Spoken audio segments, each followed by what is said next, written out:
Liberty, by John Stuart Mill, first published in 1859.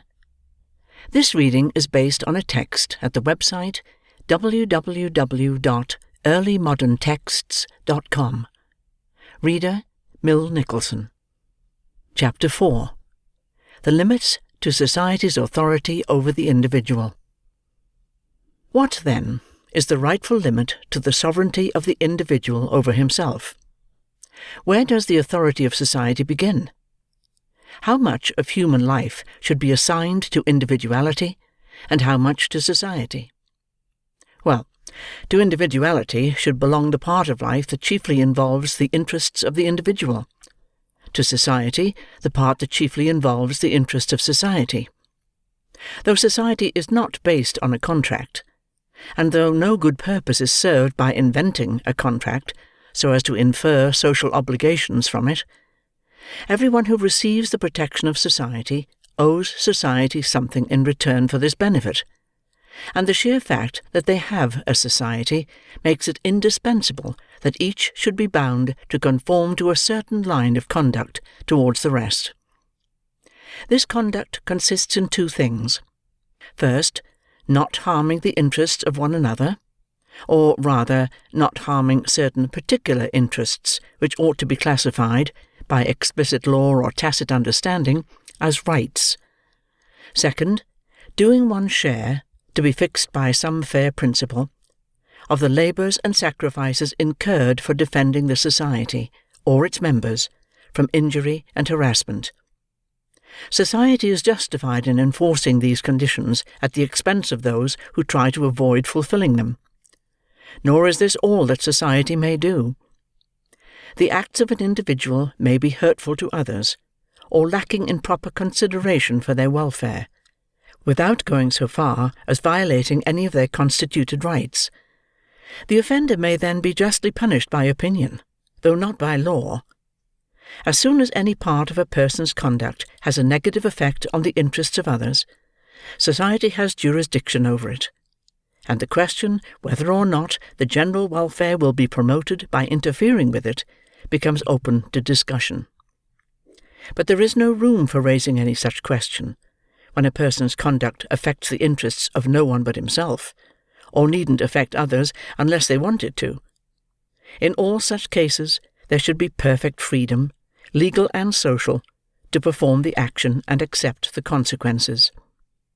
It would be a great misunderstanding of this doctrine to suppose that it is one of selfish indifference, claiming that human beings have no concern with each other's behaviour, and shouldn't concern themselves about one another's well-doing or well-being, unless their own interests are involved. Instead of any lessening, there is a need for a great increase of unselfish effort to promote the good of others. But it is one thing to act on one's belief that it would be better for X himself if he didn't do Y, and another to bring legal or social pressure on him not to do Y. To persuade people to look after themselves, unselfish benevolence can find instruments other than whips and scourges, whether of the literal or the metaphorical sort. I am the last person to undervalue the self-regarding virtues. They are second in importance only to the social virtues, if even second. It is equally the business of education to cultivate both. But even education works by conviction and persuasion, as well as by compulsion.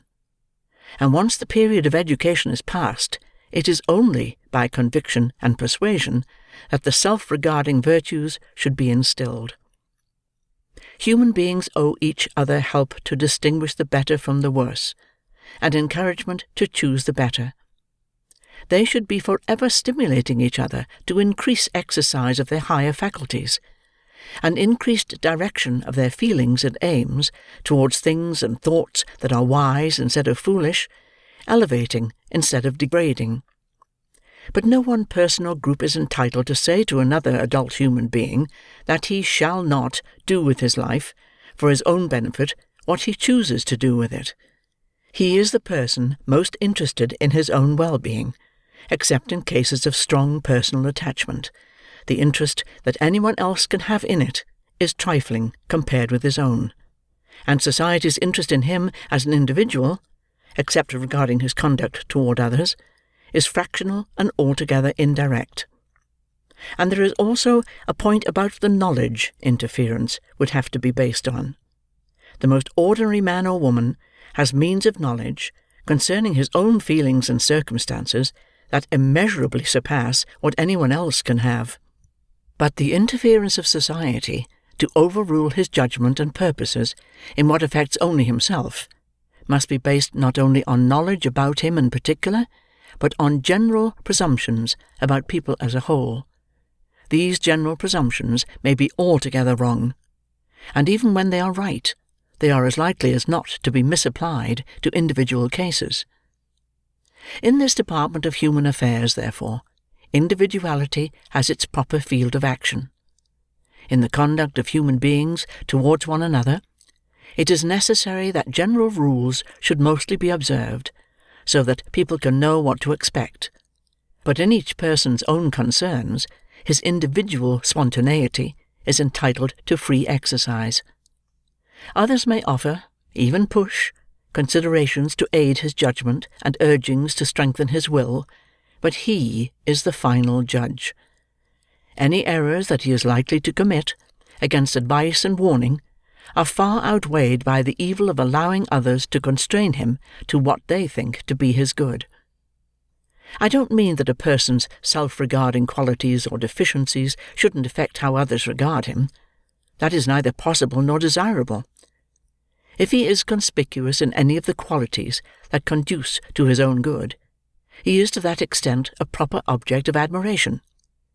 He is that much nearer to the ideal perfection of human nature.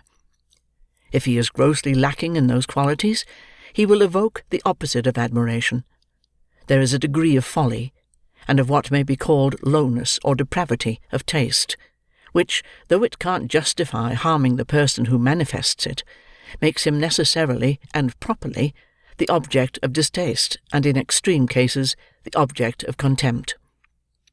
Though not doing wrong to anyone else, a person may so act as to compel us to judge him to be a fool or an inferior being, and to feel towards him in that way. And since this judgment and feeling are something he would prefer to avoid, it is doing him a favour to warn him of it beforehand, as it would be to warn him of any other disagreeable consequence he is risking.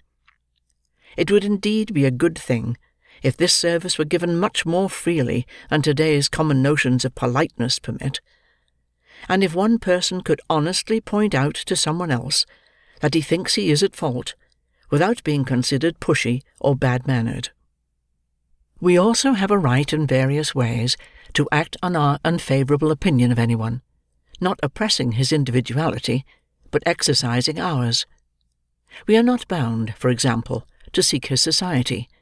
We have a right to avoid it, though not to parade the avoidance, for we have a right to choose the society most acceptable to us.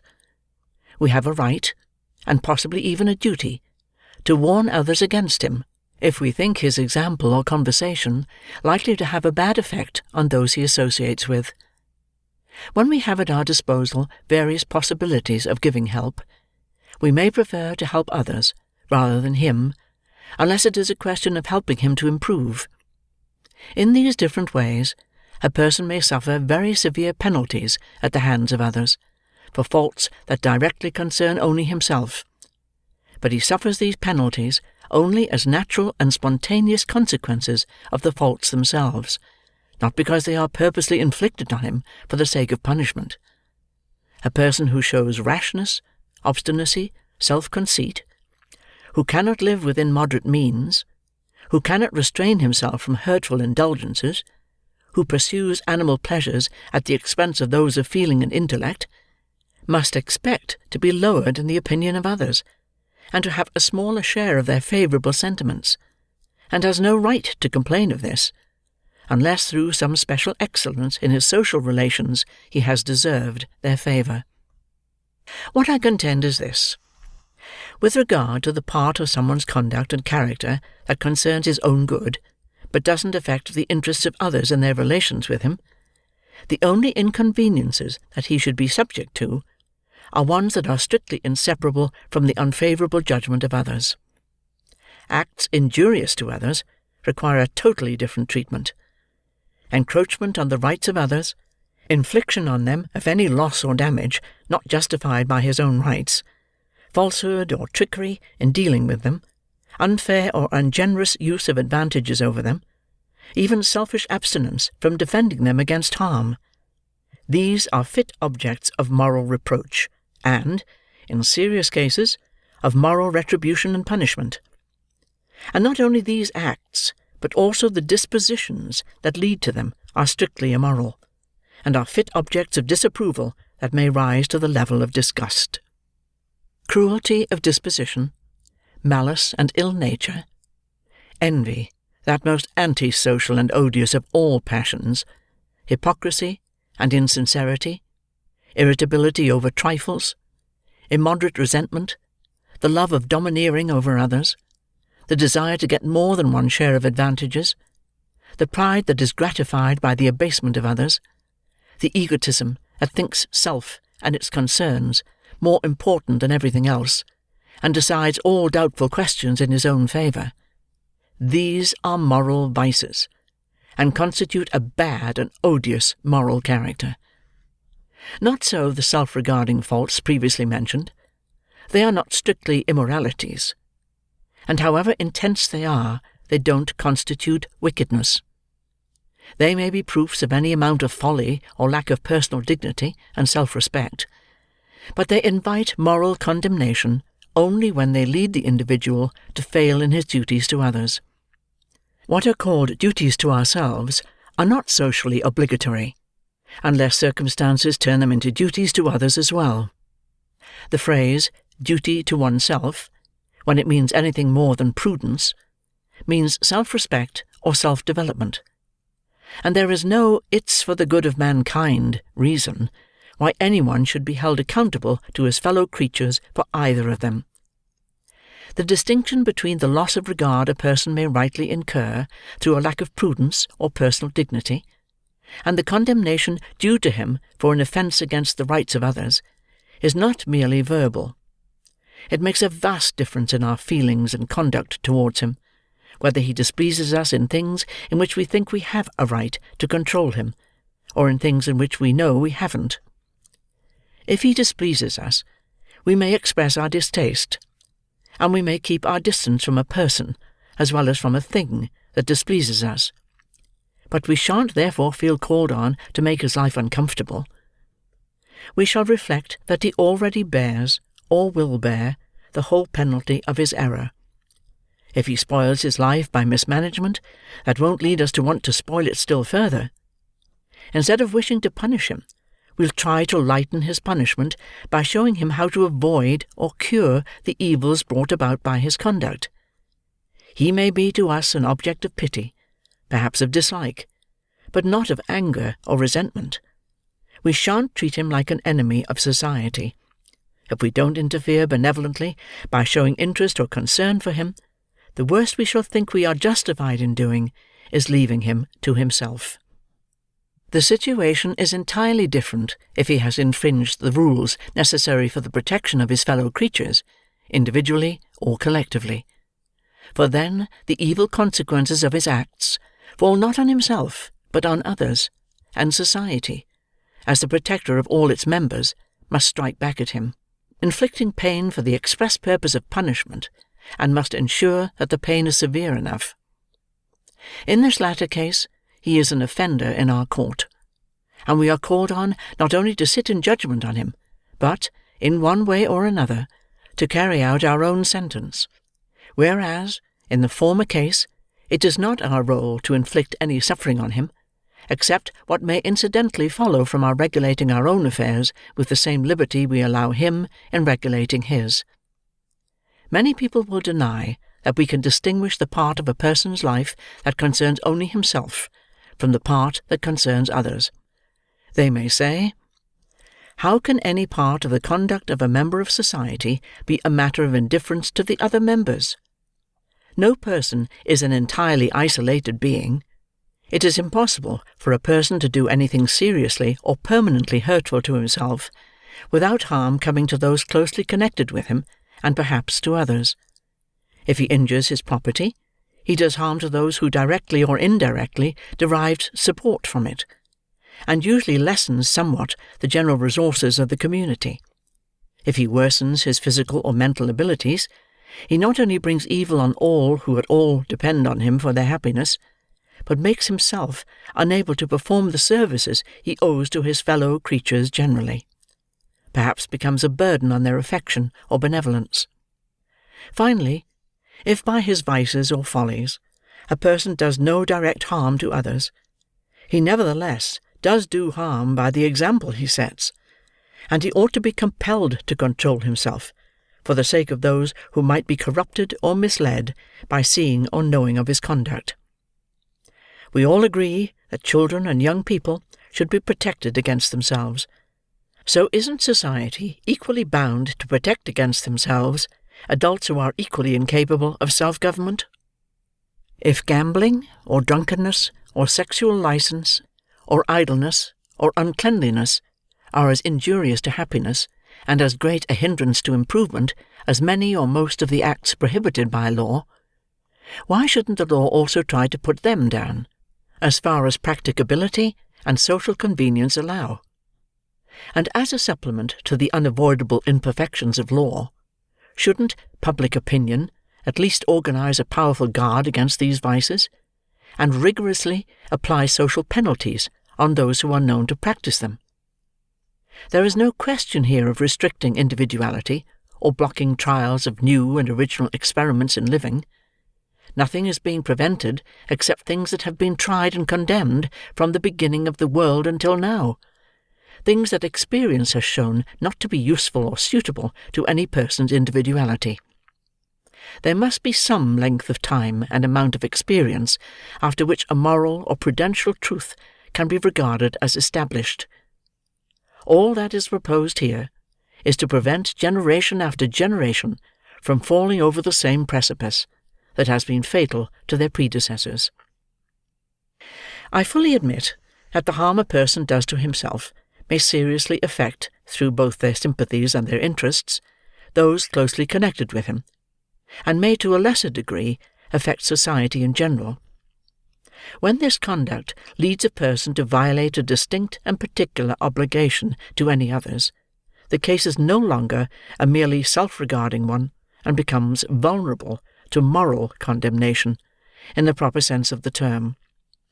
For example, if through intemperance or extravagance a man becomes unable to pay his debts, or to support and educate his family, he is deservedly condemned, and might be justly punished. But it is for the breach of duty to his family or creditors, not for the extravagance. If the resources that ought to have been devoted to them had instead been spent on the most prudent investment, the moral culpability would have been the same. Again, if, as often happens, a man causes grief to his family by his addiction to bad habits, he deserves reproach for his unkindness or ingratitude, but he may deserve it just as much if he causes grief to his family by cultivating habits that are not in themselves vicious. When a person's purely self-regarding conduct prevents him from performing some definite duty he has towards the public, he is guilty of a social offence. No one ought to be punished simply for being drunk, but a soldier or a policeman should be punished for being drunk on duty. In short, whenever there is definite damage or risk of damage, either to an individual or to the public, the case is taken out of the domain of liberty, and placed in that of morality or law. But with regard to the merely contingent harm that a person causes to society by conduct that doesn't violate any specific duty to the public, or bring harm to any assignable individual, except himself, this inconvenience is one that society can afford to bear for the sake of the greater good of human freedom. But I don't assume that society has no means of bringing its weaker members up to its ordinary standard of rational conduct, except waiting till they do something irrational, and then punishing them for it, legally or morally. Society has had absolute power over them during all the early part of their existence. It has had the whole period of childhood and adolescence, in which to try to make them capable of rational conduct later on. The existing adult generation is master both of the training and the entire circumstances of the next generation. Indeed, it can't make them perfectly wise and good, because it is itself so lamentably short of goodness and wisdom, and its best efforts are not always, in individual cases, its most successful ones. But it is perfectly well able to make the rising generation, as a whole, as good as itself, and a little better. If society lets any considerable number of its members grow up as mere children, incapable of being acted on by rational consideration of long-term consequences, society has itself to blame for the upshot. Armed not only with all the powers of education, but also with the way publicly accepted opinion always dominates the minds of those who are least able to judge for themselves, and aided also by the penalties that inevitably fall on those who incur the distaste or the contempt of those who know them, let society not claim that besides all this, it needs the power to issue commands and enforce obedience in the personal concerns of individuals. And nothing tends more to discredit and frustrate the better means of influencing conduct than a resort to the worse. If those we are trying to coerce into prudence or temperance include any who are made of the same stuff as vigorous and independent characters, they will certainly rebel against the yoke. No such person will ever feel that others have a right to control him in his concerns, the kind of right that they do have to prevent him from harming them in their concerns. And it easily comes to be considered a mark of spirit and courage to fly in the face of such illegitimate authority, ostentatiously doing the exact opposite of what it commands. But the strongest of all the arguments against the public's interfering with purely personal conduct is that when it does interfere, the odds are that it interferes wrongly and in the wrong place.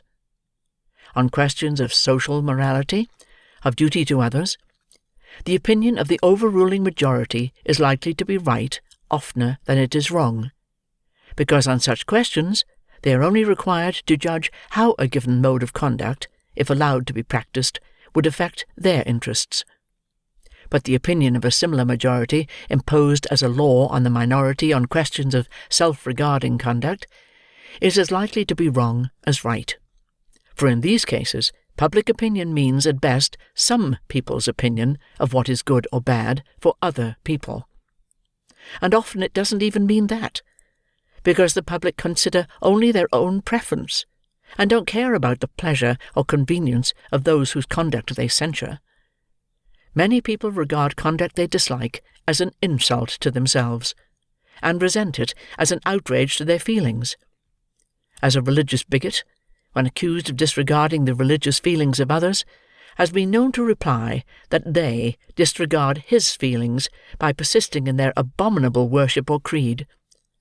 But a person's feeling for his own opinion is not on a par with the feeling of someone else who is offended at his holding it, any more than a person's desire to keep his purse is on a par with a thief's desire to take it. Someone's taste is as much his own particular concern as is his opinion or his purse. It is easy for anyone to imagine an ideal public that leaves individuals free to choose in all matters where there are two sides to the question, and only requires them to abstain from kinds of conduct that universal experience has condemned. But whoever saw a public that did set any such limit to its censorship? And when does the public trouble itself about universal experience? In its interferences with personal conduct, the public is seldom thinking of anything but the dreadfulness of anyone's acting or feeling differently from itself. And this standard of judgment is what 90% of all moralists and moral theorists hold up to mankind as the dictate of religion and philosophy. The standard in question is thinly disguised in the hands of these people. What they openly teach is that things are right because they are right, because we feel them to be so. They tell us to search in our own minds and hearts for laws of conduct binding on ourselves and on all others. What can the poor public do but apply these instructions, and make their own personal feelings of good and evil, if they are reasonably unanimous in them, obligatory on all the world? The evil that I am pointing out here doesn't exist only in theory, and you may expect me to cite examples in which the public of this age and country improperly dresses up its own preferences as moral laws. It isn't hard to show by abundant examples that one of the most universal of all human tendencies is the extension of the bounds of what may be called moral police, until it encroaches on the most unquestionably legitimate liberty of the individual. Examples of this will occupy the remainder of the present chapter. As a first instance, consider the hostilities that men feel, simply because persons whose religious opinions are different from theirs don't practice their religious observances, especially their religious abstinences. To cite a rather trivial example, nothing in the creed or practice of Christians does more to make Moslems hate them than eating pork. There are few acts that Christians and Europeans regard with more sincere disgust than Moslems regard this way of satisfying hunger. It is, in the first place, an offence against their religion. But this doesn't explain either the degree or the kind of their repugnance, for wine also is forbidden by their religion, and Moslems all think it is wrong to drink wine, but they don't think it is disgusting. In contrast, their aversion to the flesh of the unclean beast has that special character, like an instinctive revulsion, which the idea of uncleanness, once it thoroughly sinks into the feelings, seems always to excite, even in those whose personal habits are anything but scrupulously clean. A remarkable example of this force of the idea of uncleanness is provided by the sentiment of religious impurity that is so intense in the Hindus. Suppose, now, that in a majority Moslem country, the majority refused to allow pork to be eaten within the limits of the country. This would be nothing new in Moslem countries. Would it be a legitimate exercise of the moral authority of public opinion? And if not, why not?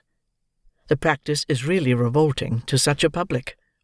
They also sincerely think it to be forbidden and abhorred by God. Neither could the prohibition be censured as religious persecution. It might be religious in its origin, but it wouldn't be persecution for religion, since nobody's religion makes it a duty to eat pork. The only tenable ground for condemning it would be that the public has no business interfering with the personal tastes and self-regarding concerns of individuals. To come somewhat nearer home, most Spaniards consider it a gross impiety, offensive in the highest degree to the Supreme Being, to worship him in any but the Roman Catholic way, and no other public worship is lawful on Spanish soil. The people of all southern Europe look on a married clergy as not only irreligious, but unchaste, indecent, gross, disgusting.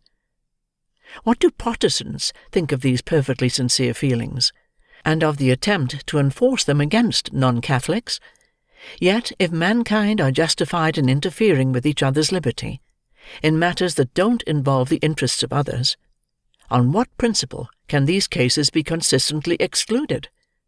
Or who can blame people for wanting to suppress what they regard as a scandal in the sight of God and man?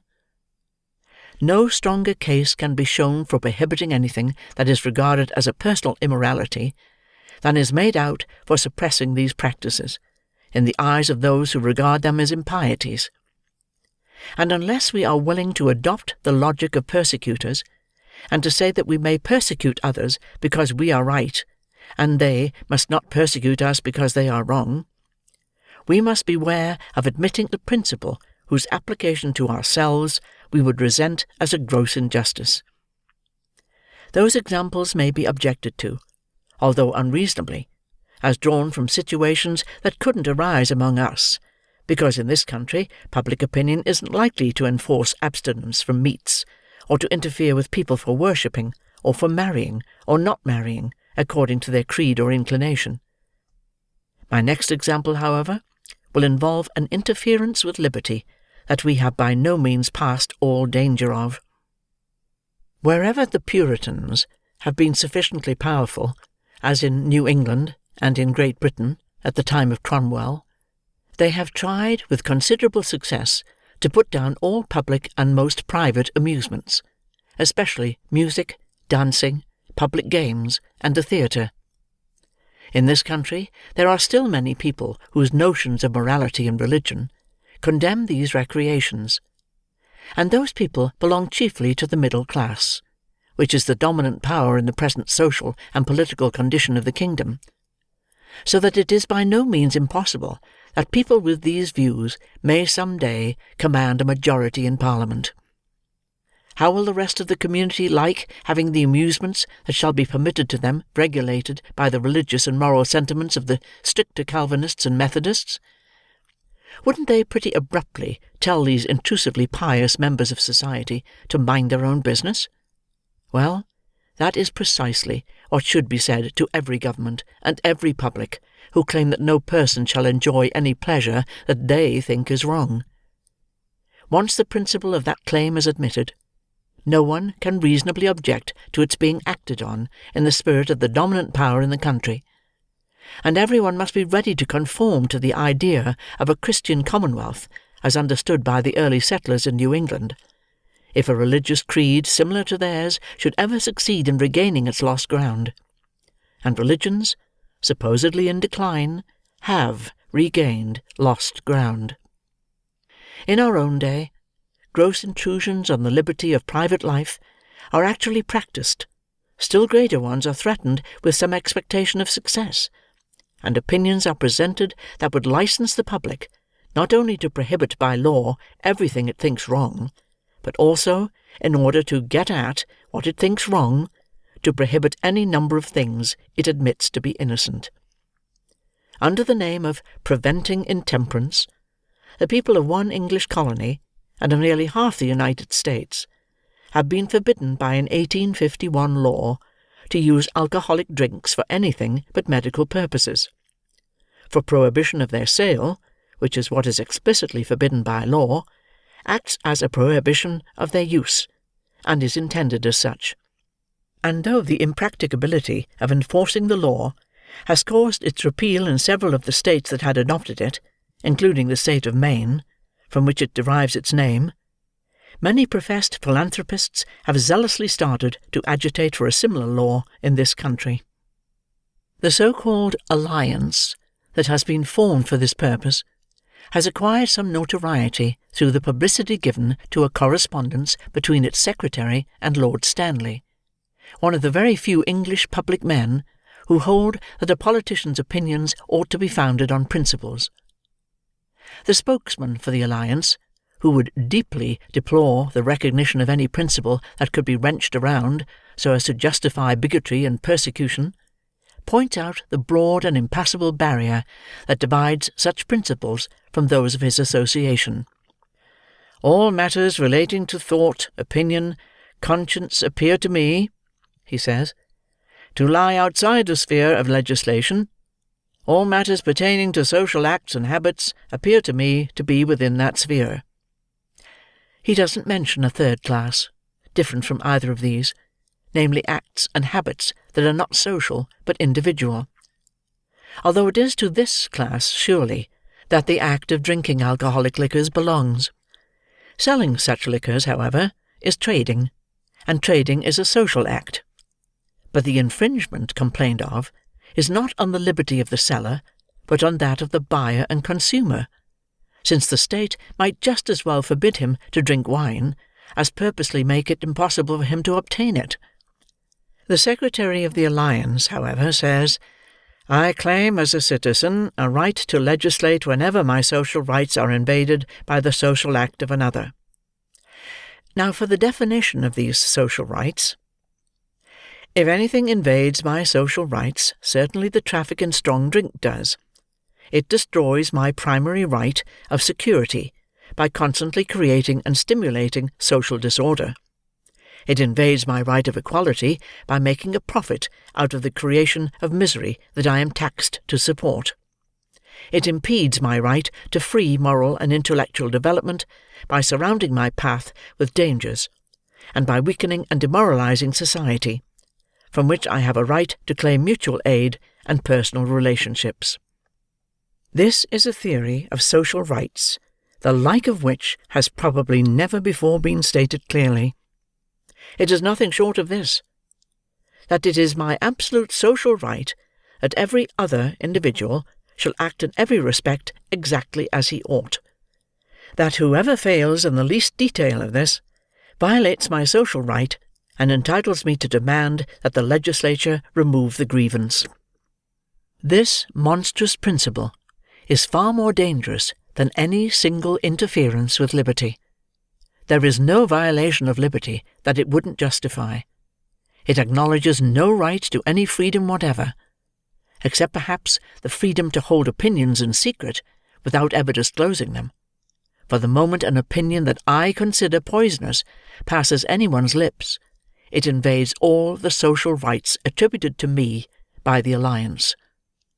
The doctrine ascribes to all mankind a vested interest in each other's moral, intellectual, and even physical perfection, to be defined by each claimant according to his own standard.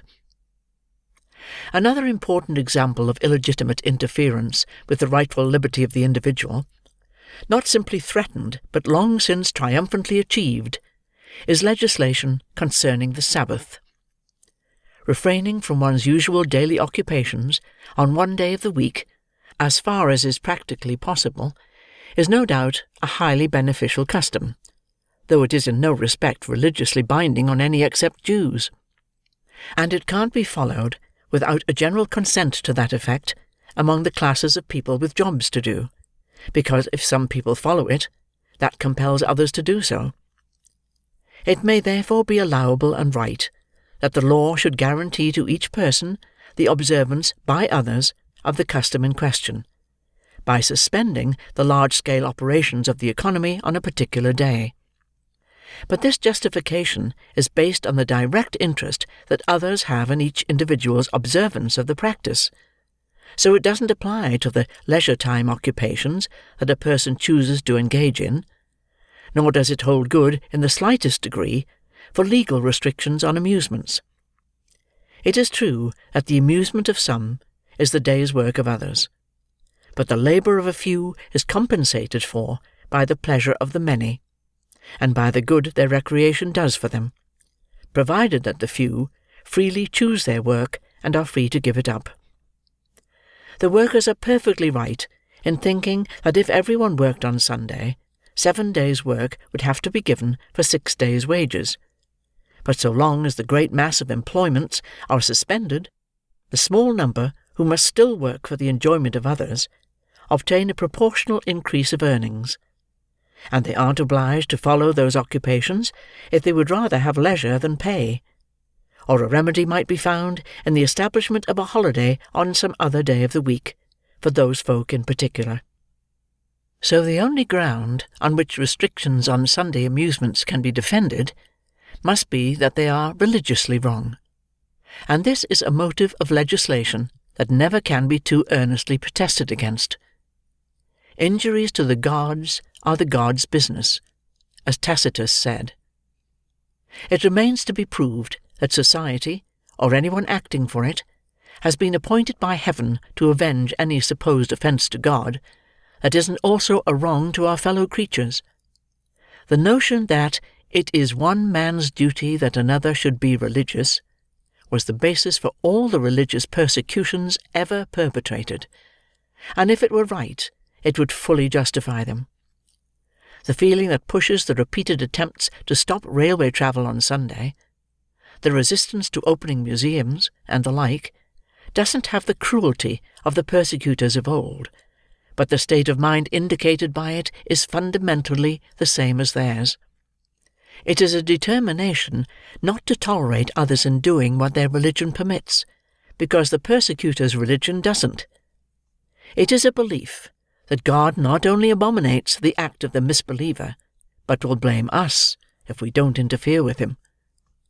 To these examples of the small regard commonly paid to human liberty, I can't help adding one more: the language of downright persecution that breaks out from the press of this country, whenever it wants to say something about Mormonism.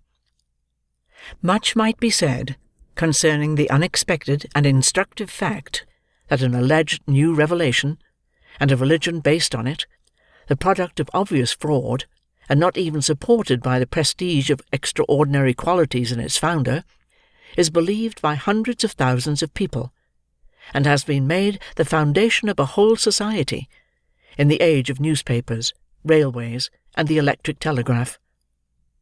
What here concerns us is that this religion, like other and better ones, has its martyrs; that its prophet and founder was, for his teaching, put to death by a mob; that others of its adherents lost their lives by the same lawless violence; that they were forcibly expelled, in a body, from their first territory; and now that they have been chased into a solitary recess in the middle of a desert, many in this country openly declare that it would be right, though not convenient, to send an expedition to force them to conform to the opinions of other people. The item in the Mormon doctrine that chiefly arouses this hostility, which breaks through the ordinary restraints of religious tolerance, is its acceptance of polygamy. Though permitted to Moslems, Hindus, and Chinese, this seems to arouse unquenchable animosity when practised by people who speak English, and claim to be some kind of Christian. No one disapproves of this Mormon institution more deeply than I do. Far from being in any way countenanced by the principle of liberty, it directly infringes that principle. It merely rivets the chains of one half of the community, while freeing the other half from any corresponding obligation; and there are other reasons against it also. Still, it must be remembered that this relation is as much voluntary on the part of the women involved, who may be regarded as its victims, as is the case with any other form of the marriage institution. This may seem surprising, but it has its explanation in the common ideas and customs of the world, which teach women to think of marriage as the one thing they need. This makes it intelligible that many a woman should prefer being one of several wives to not being a wife at all. Other countries are not asked to recognize such unions, or to release any of their inhabitants from their own laws, on the ground that they have Mormon beliefs. But when the dissentients, the Mormons, have conceded to the hostile attitudes of others, far more than those others were entitled to demand, and when they have left the territories where their doctrines were unacceptable, and settled in a remote corner of the earth that they have been the first to make habitable to human beings, it's hard to see on what principles but those of tyranny they can be prevented from living there, under what laws they please, provided they commit no aggression against other nations, and allow those who are dissatisfied with their ways to leave. A recent writer, who is in some respects a person of considerable merit, proposes not a crusade, but what he calls a civilizade, a war in the service not of the cross but of civilization, against this polygamous community, to put an end to what seems to him a step backwards in civilization. To me, too, that is what it seems to be, but I am not aware that any community has the right to force another to be civilized.